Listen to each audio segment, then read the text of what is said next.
ہدی للمتقین، یہ ہدایت ہے، رہنمائی ہے اہل تقویٰ میں جو بچنا چاہیں۔ تقویٰ کا اصل مفہوم سمجھ لیجئے، وقایقی کسی کو بچانا، تقویٰ خود بچنا۔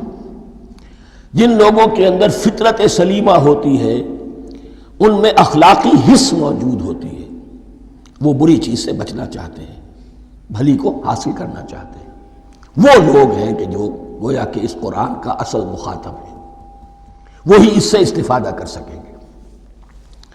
الذین یؤمنون بالغیب، جو غیب پر ایمان رکھتے ہیں، جو یہ طے کر لے کہ سوائے مادے کی دنیا کے مجھے اس سے آگے جانا ہی نہیں، unless I can verify۔ آپ کو معلوم ہے کہ میٹیریل جو حقائق ہیں وہ تو آپ ویریفائی کر سکتے ہیں، آنکھ سے دیکھ سکتے ہیں، کان سے سن سکتے ہیں، ویریفائڈ ہے۔ جو یہ سمجھ لے گا کہ اس کے بیونڈ کچھ نہیں ہے، اس کے لیے قرآن میں کوئی ہدایت نہیں۔ ہدایت قرآنی کا نقطہ آغاز یہ ہے کہ انسان یہ سمجھ لے کہ جو اصل حقیقت ہے وہ مستور ہے، نگاہوں سے چھپی ہوئی ہے۔ سامنے جو کچھ نظر آ رہا ہے، ایک انگلستان کے بہت بڑے فلسفی کی کتاب کا عنوان ہے appearance and reality, reality and appearance, Bradley کی کتاب۔ اپیئرنس جو کچھ نظر آ رہا ہے یہ حقیقت نہیں، حقیقت اس کے پیچھے ہے۔ اور کنفیوشس کا ایک جملہ ہے جو بہت بڑا حکیم اور فلسفی تھا، چین کا بہت بڑا حکیم اور فلسفی، اس کی تعلیم بڑی اخلاقی تعلیم ہے، اور اس کا جملہ سنیے، یہ یؤمنون بالغیب کی اس سے زیادہ صحیح تشریح ممکن نہیں۔ There's nothing more real than what cannot be seen, and there's nothing more certain than what cannot be heard۔ وہ حقائق جو آنکھوں سے نہیں دیکھے جا سکتے اور کانوں سے نہیں سنے جا سکتے، ان سے زیادہ یقینی اور واقعی حقائق اور کوئی نہیں۔ There's nothing more real than what cannot be seen, and there's nothing more certain than what cannot be heard۔ الذین یؤمنون بالغیب ویقیمون الصلاۃ، نماز قائم کرتے ہیں، ومما رزقناہم ينفقون، اور جو کچھ ہم نے انہیں دیا ہے اس میں سے خرچ کرتے ہیں، خیر میں، بھلائی میں، نیکی میں، ابناء نو کی حاجات کو رفع کرنے میں، لوگوں کی تکلیفیں دور کرنے میں، خود اللہ کے لیے، اللہ کی رضا جوئی کے لیے، اللہ کو قرض حسنہ دیتے ہوئے۔ والذین یؤمنون بما انزل الیک وما انزل من قبلک، اور وہ کہ جو ایمان رکھتے ہیں اس پر بھی جو آپ پر نازل کیا گیا ہے محمد صلی اللہ علیہ وسلم، اور اس پر بھی کہ جو آپ سے پہلے نازل کیا گیا۔ یہ بہت اہم الفاظ ہیں، اس لیے کہ عام طور پر آج کل ہمارے ہاں یہ خیال پھیلا ہوا ہے کہ یہ تورات اور انجیل کے پڑھنے کا کوئی فائدہ نہیں، کوئی ضرورت نہیں۔ کوئی ضرورت نہیں کی حد تک تو شاید بات صحیح ہو، لیکن کوئی فائدہ نہیں، یہ بالکل غلط ہے۔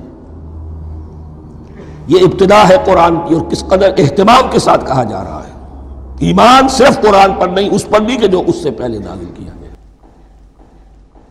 اور سورہ نساء کی آیت، اور سورہ نساء نازل ہوئی ہے کہیں جا کر سن 6 ہجری میں، یا ایھا الذین آمنوا آمنوا باللہ ورسولہ والکتاب الذی نزل علی رسولہ والکتاب الذی انزل من قبل۔ تو اس سے ایمان جو ہے تورات پر اور انجیل پر اور زبور پر اور صحف ابراہیم پر، اجمالی ایمان کی جو اہمیت ہے اس کو اچھی طرح سمجھ لیجیے۔ البتہ یہ ہے کہ چونکہ ہم سمجھتے ہیں اور جانتے ہیں کہ ان کتابوں میں تحریف ہو گئی ہے، لہذا ان کتابوں کی کوئی شے قرآن پر حجت نہیں ہوگی۔ جو چیز قرآن سے ٹکرائے گی ہم اس کو رد کر دیں گے، ان کتابوں کی کسی شے کو دلیل کے طور پر نہیں لائیں گے۔ لیکن جہاں قرآن مجید کی کسی بات کی نفی نہ ہو رہی ہو تو بہت سے حقائق ہمیں ان کتابوں ہی سے ملتے ہیں۔ انبیاء کے مابین جو زمانی ترتیب ہے، کرونالوجیکل آرڈر جو ہے، وہ تو ہمیں تورات سے ملتا ہے، قرآن میں تو نہیں۔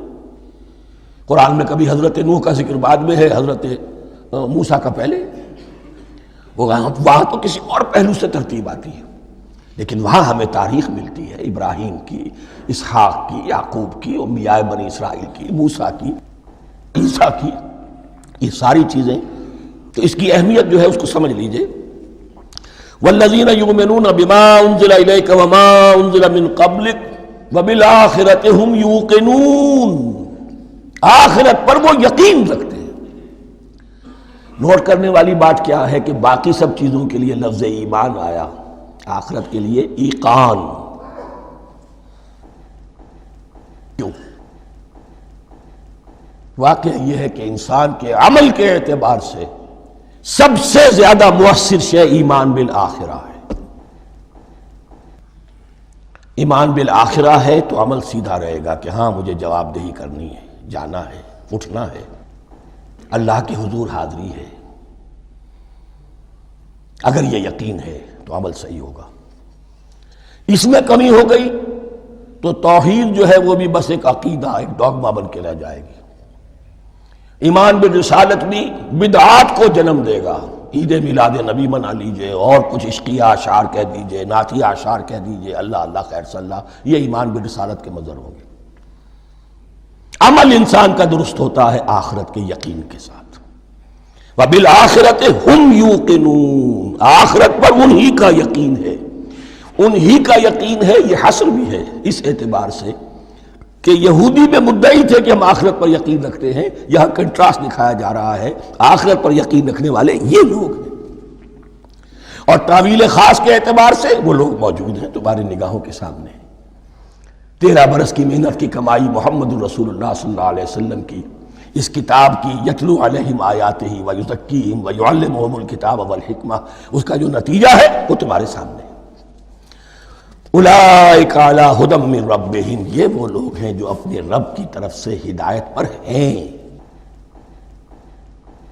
وہ ابتدائی ہدایت بھی ان کے پاس تھی اور یہ تکمیلی ہدایت بھی، قرآن پر بھی ان کا یقین پورا ہے اور محمد کا اتباع بھی وہ کر رہے ہیں۔ وَأُولَٰئِكَ هُمُ الْمُفْلِحُونَ، اور یہی وہ لوگ ہیں جو فلاح پانے والے ہیں۔ فلاح کا لفظ بھی قرآن مجید کی بڑی اہم اصطلاح ہے، منزل مراد کو پہنچ جانا، کسی باطنی حقیقت کا عیا ہو جانا۔ اسی لیے اس پر پھر گفتگو انشاءاللہ ہوگی سورہ مومنون کے شروع میں، لیکن یہ کہ فلاح پانے والے، کامیاب ہونے والے اصل میں یہی لوگ ہیں۔